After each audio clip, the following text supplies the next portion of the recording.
Lecture 3, Study Smarter, Not More.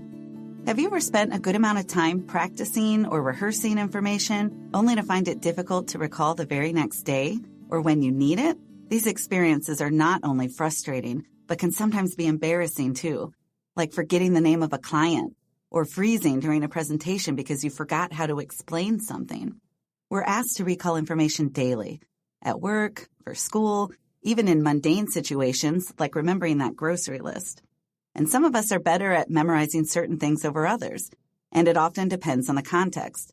For example, the same person who can rattle off a slew of sporting statistics and tell you where every professional athlete went to college might be the same person that regularly forgets appointments or who struggles to learn other content.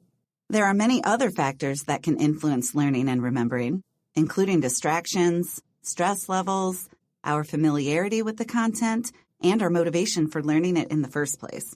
Long-term learning also takes time. Our minds can really only handle so much information at once, and we need time to rest and to process and to consolidate our experiences. This is why studying and rehearsing content across multiple sessions is so valuable. But we often assume that a lack of learning or poor memory performance is mostly due to time, or that simply spending more time studying will help us improve. Unfortunately, that's not always true. It's not just how long you study, but how you study that matters most. In other words, the general rule is quality over quantity. One of the biggest predictors of how much we remember is based on the way we approach learning from the start. Some of our approaches are fairly shallow, like reading, rereading, rehearsing out loud, and highlighting. These strategies can be useful to an extent, and sometimes they work in the short term, but they tend to be the least effective for long-term memory because they don't help us really understand or connect to what we're learning. Other approaches help us process information on a deeper, more meaningful level, which in turn increases the likelihood that we recall it in the future. Now, often, the differences I see between successful students and those who struggle are not inherent differences in ability or motivation, or even differences in how much effort they exert. Instead, what often separates successful learners from those who struggle are the types of strategies they use. I always tell my students that the secret to learning, if there is one, is to study smarter, not necessarily longer or harder. And on that note, in this lecture, I'm going to explain the difference between deep and shallow processing. And then I'll provide some specific strategies for improving your memory and learning, including highlighting approaches that tend to be the most effective. Let's start by differentiating learning strategies by level, or depth of processing. Shallow strategies are those that promote superficial or surface-level learning, which, as the label implies, involves merely scraping the surface of the content with little effort to really understand or make connections to it. Shallow processing strategies include things like rereading information, highlighting, underlining, making lists, creating acronyms or jingles to help you remember, or simply repeating something over and over again. If you've ever tried to memorize a grocery list by repeating the items in your head until you get them, you're using shallow processing. Or if you've ever repeated a phone number over and over again until you could write it down, you're using shallow processing. Shallow strategies reflect a somewhat passive approach to learning, where the focus is more on memorizing those bits and pieces of information for a short period of time, while ignoring or otherwise failing to consider the bigger patterns, overarching principles, or the overall purpose of what you're learning. Deep processing strategies, on the other hand, involve active efforts to connect new information to what you already know and believe, or to your prior experiences. When you're engaged in deep learning, you're trying to understand the information for yourself by organizing it in thoughtful ways, questioning, evaluating, and critically reflecting on what it actually means for you. Deep processing includes strategies like trying to explain something in your own words, making connections to other things you've learned, applying what you've learned to a new or a different situation, creating your own analogies, or coming up with your own examples and arguments. Research shows that the more you use deep processing and try to make meaning out of what you're learning, the more likely you're going to remember it long term. And this is true regardless of whether you intend to learn the material or not. Intentions only get you so far. You can be really motivated to learn something, But if you rely on using shallow strategies, you're still less likely to retain it. Put another way, you can spend hours rereading a chapter in a textbook, but that doesn't guarantee that any of it will actually stick if you aren't taking the time to process that content in a meaningful way. Shallow processing might work for limited and/or shallow content, like memorizing someone's phone number, but the limits become immediately apparent as soon as the content gets complex or as soon as your rehearsal stops. So, for example, you might be able to remember a 5-item grocery list by simply repeating those items in your head, but most of you would find it pretty much impossible to remember 30 items with the same strategy. Likewise, even with a short list, if you get distracted or interrupted and stop rehearsing those items, you're likely to forget them pretty quickly. Now, to understand why this is the case, it might be helpful to take a step back and look at how our brains work when it comes to learning. One of the most popular models of memory was developed by cognitive psychologists Alan Badley and Graham Hitch in the 1970s. They suggested that there are 3 sequential parts of memory involved in learning, and those are sensory memory, working memory, and long-term memory. The very first part, sensory memory, is simply the part of our minds that receives information from the environment through our 5 senses. So whatever you're tasting, touching, smelling, hearing, or seeing is being processed in your sensory memory. Our sensory memory can process a lot of information, but only for a short time. In order for information to get into your working memory, which is the next part of the model, we have to attend to it. But it's important to note that we sense a lot more information than we can possibly attend to at any given moment. For example, right now, you are sensing the sounds of my voice in this lecture. And if you're paying attention, you're also considering or thinking about the content and ideas I'm describing, which also means that the content of this lecture is already in your working memory. But at the same time, you are also sensing many other aspects of your environment that are not in your working memory.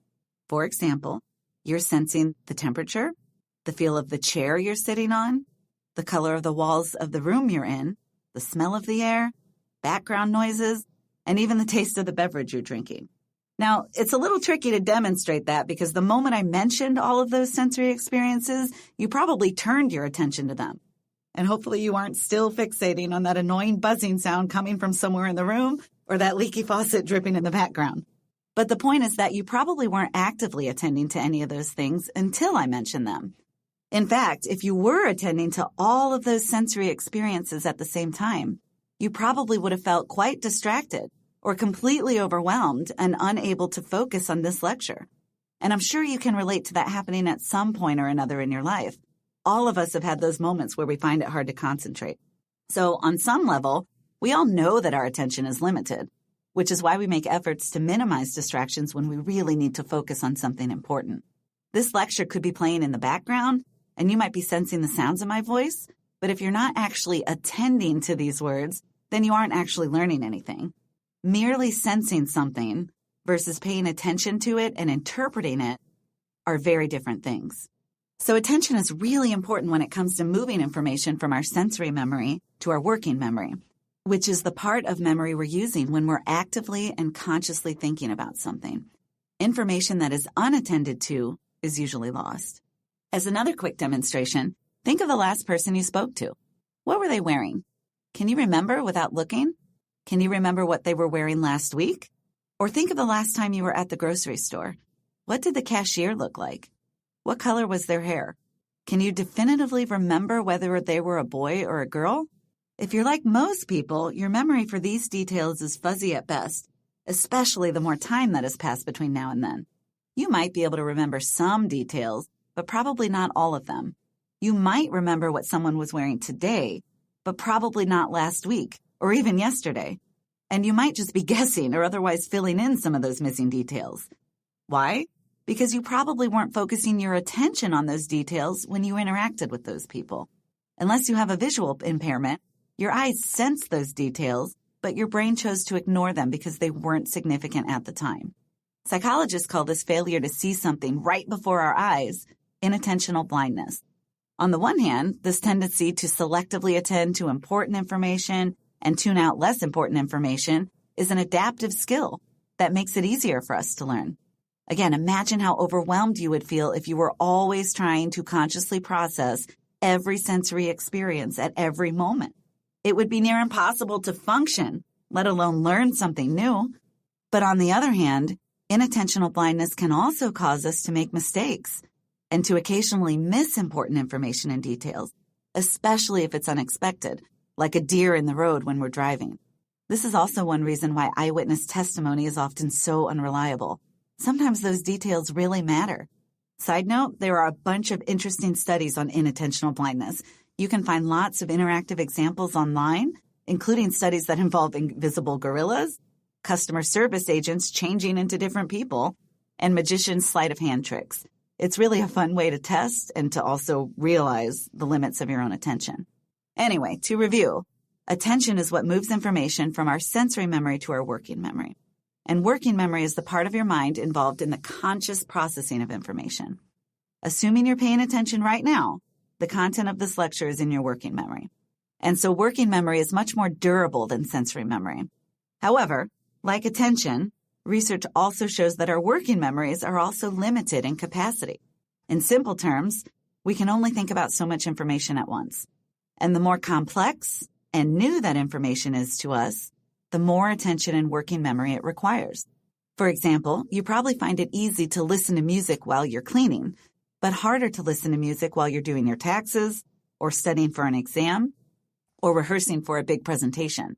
As another demonstration, let's put your working memory to the test.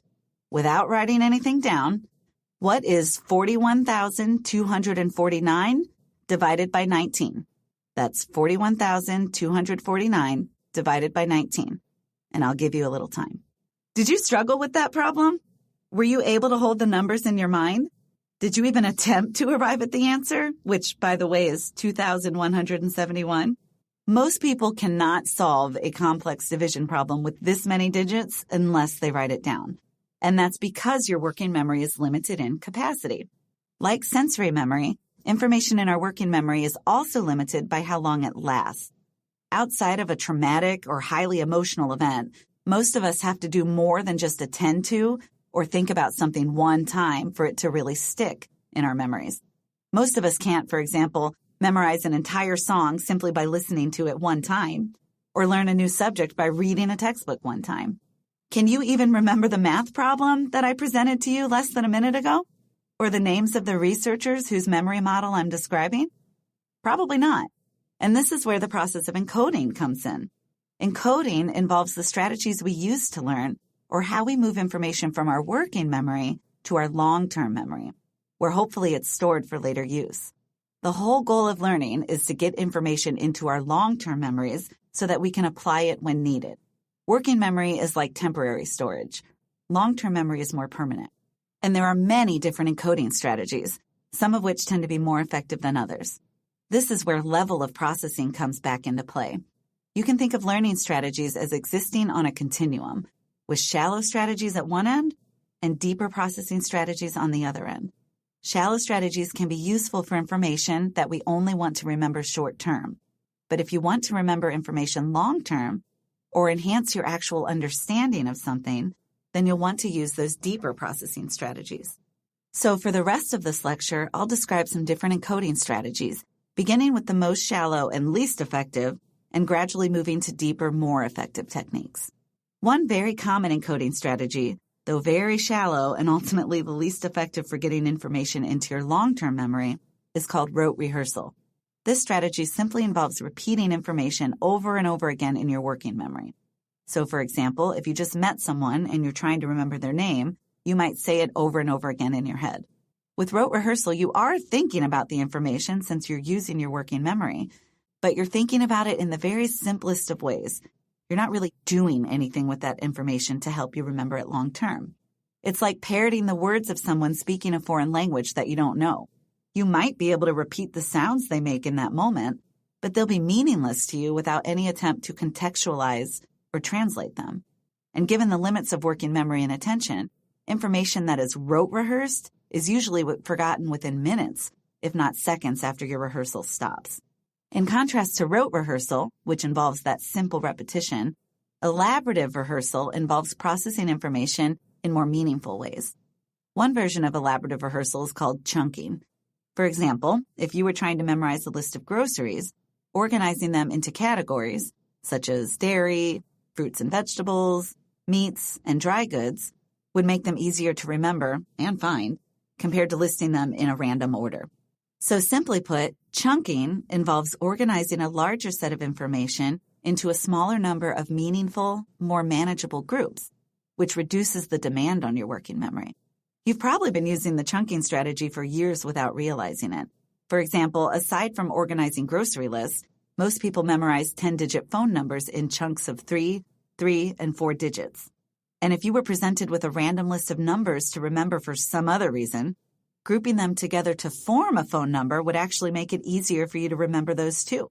If you're a computer science nerd, you can think of chunking as being similar to the way compressing data on your hard drive helps to save memory space.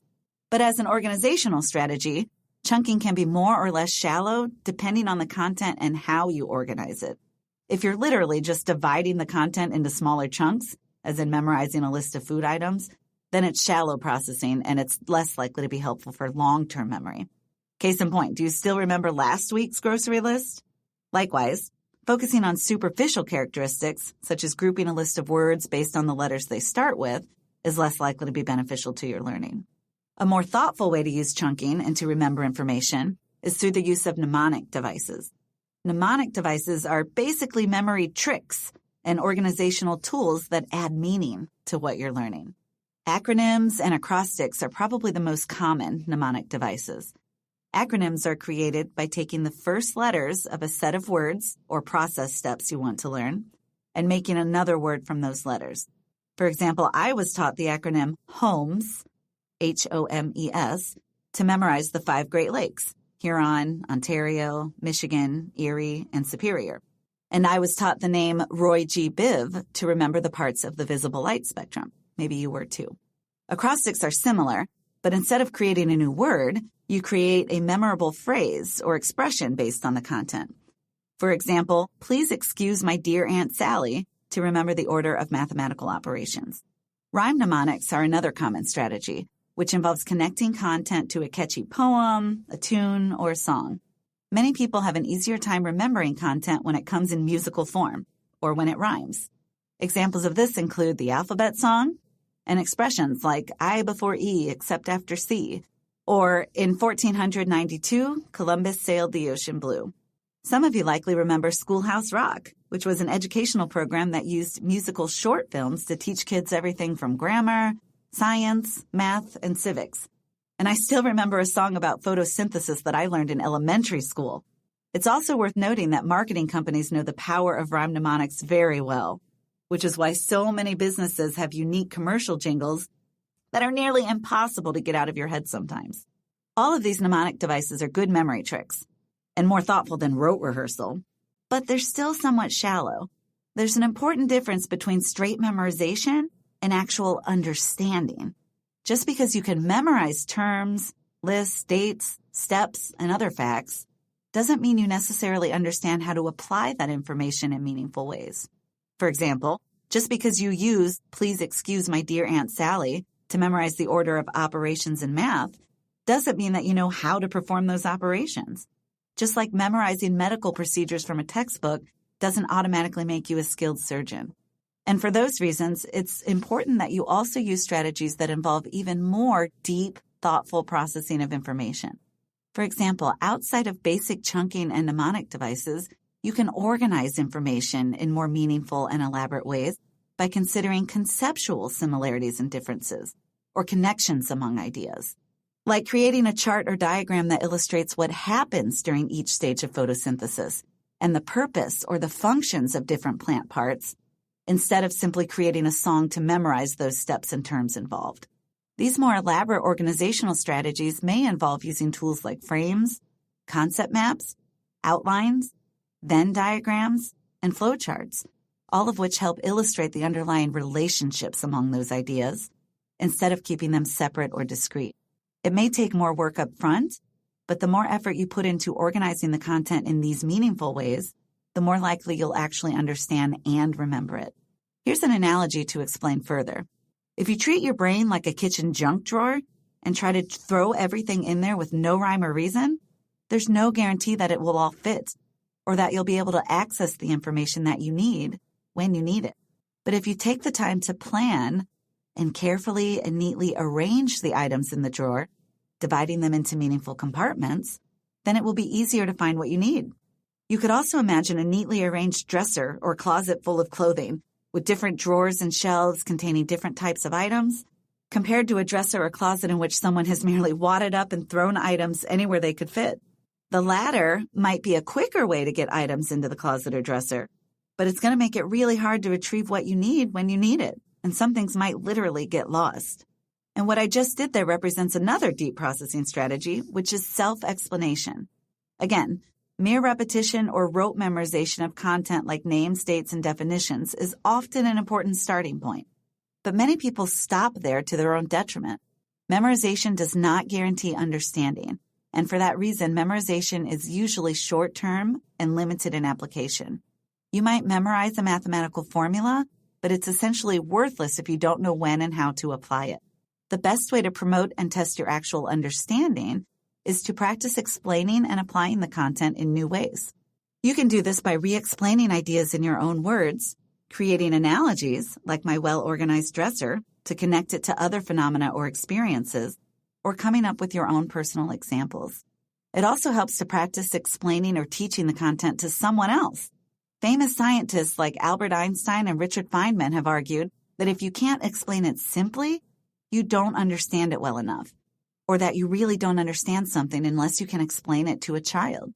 I would offer yet another version of that sentiment by saying, you often don't realize how little you understand something until you have to teach it to someone else. And I bet any of you listening who are teachers, trainers, bosses, or parents can relate to that fairly well. In order to teach someone, you have to be able to frame the content in terms they understand, or to otherwise help them make more connections to their own background knowledge and experience, which may be different from your own. But even just talking to others about what you're learning and hearing their perspectives can also help us make better sense of it and come to deeper understandings. To recap, the key takeaway here is that the more effort you put into thinking about what you're learning, the more likely you will remember it. If you make efforts to consider the meaning of what you're learning, deep processing, you are much more likely to remember that information than if you think about it on a superficial level, shallow processing. Obviously, deep processing is not always required, such as when you're trying to memorize that short grocery list. And trying to do deep processing all of the time is impractical. Sometimes we don't have the time or mental energy or motivation to dig deep into what we're learning. Shallow strategies and memorization tricks are generally easier to do than the more effective study strategies. However, the more you make a habit of employing deeper processing strategies, the easier and more automatic they will become over time. And you should at least be mindful about what your goals are in any given situation and whether your strategies are consistent with those goals. For example, you should consider how important long-term learning will be for your personal growth or job performance versus whether you are content with only short-term memorization and forgetting it down the line.